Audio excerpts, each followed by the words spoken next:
কলাগুলো এরকম ভালো অবস্থাতে নিয়ে আসলাম, আর একদিনের রাতের মধ্যেই দেখো কলাগুলো খোসাগুলো কালো হয়ে গেছে, কিন্তু ভেতরটা কিন্তু ভালো আছে।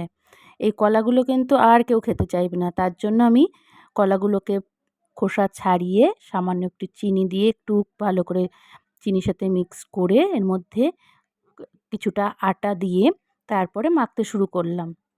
দেখো আমার মাখা কিন্তু কমপ্লিট হয়ে গেছে। এবার কড়াইতে তেল গরম হলেই কিন্তু আমি বড়ার আকারে এগুলোকে সব ছেড়ে দিলাম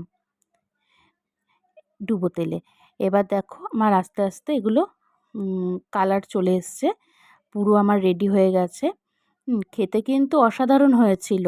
তোমরাও কিন্তু বাড়িতে একবার ট্রাই করে দেখো, দারুণ খেতে লাগে। এইভাবে জিনিস কিন্তু আমি সহসায় নষ্ট করি না, এইভাবেই কিন্তু কোনো না কোনো রেসিপি তৈরি করে ফেলি। যদি আমার ভিডিওটা ভালো লাগে অবশ্যই সাবস্ক্রাইব করে দিও।